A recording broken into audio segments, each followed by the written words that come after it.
ఉంటదిరా, ఏ కేసు ఉండదు అన్నారు అనుకోండి, అదే కదా ఇన్స్పైర్. జైల్లో కూర్చోబెట్టి చదివిస్తారు తగ్గ చదువుకోవడానికి వెళ్ళే వాళ్ళు అయితే ఇట్టండి పనులు చేయరు కదా.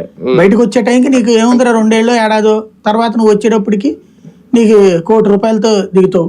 18 ఏళ్ళకి నువ్వు ₹1,00,00,000 రేంజ్ లో ఉంటే ఏంట్రా అన్నాడు అనుకోండి అవతలోడికి. వీళ్ళు ఇవ్వకపోవచ్చు డబ్బులు, ఇస్తే ఇంట్లో వాళ్ళకి కూడా తెలిసిపోద్ది, లేదా ఇంట్లో వాళ్ళకి కూడా తెలిసి జరిగిందా, అది ఎంక్వైరీ చేయాలి. ఒక ఆశ అయితే చూపించచ్చు. ఎందుకంటే మనిషి ముఖ్యమంత్రి స్థాయి వాడిని కొట్టాలనుకోవడం అంటే ఆషామాషి కాదు. అది ఒకటి వీళ్ళ ఉపన్యాసాల వీరావేశంతో రెచ్చిపోయన్నా ఉండాలి. దానికి స్కెచ్ అంటారా, అది పెద్ద ఇష్యూ కాదు నేను అనుకోను. ఎందుకంటే అదేదో ఇది కాదు, ఇక కసితో వాళ్ళు ఫాలో అయ్యి వచ్చారని కదా అక్కడ చెప్తున్నటువంటిది. ఫ్రమ్ ద బిగినింగ్ ఎక్కడి నుంచి వెళ్ళాలన్నటువంటిది ఫాలో అవుతా అభిమానుల్లాగానే తిరిగారు అన్నట్టు.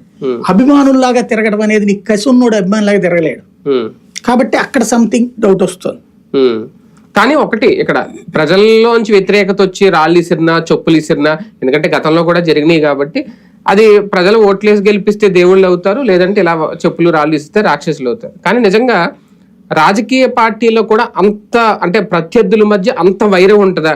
కొట్టి చంపేయాలి నా ప్రత్యర్థిని, ఆ నాయకుడిని లేపేస్తే గానీ నాకు అధికారం రాదు అనే పరిస్థితి ఇంతకు ముందు కూడా ఉందా, లేదంటే ఇప్పుడే ఏమన్నా బిగిన్ అయిందా? ఈ 5 ఏళ్ల ముందు నుంచి ఏమన్నా బిగిన్ అయిందా? మనం చూసాం 94 నుంచి ఇప్పటిదాకా చూసిన అసెంబ్లీ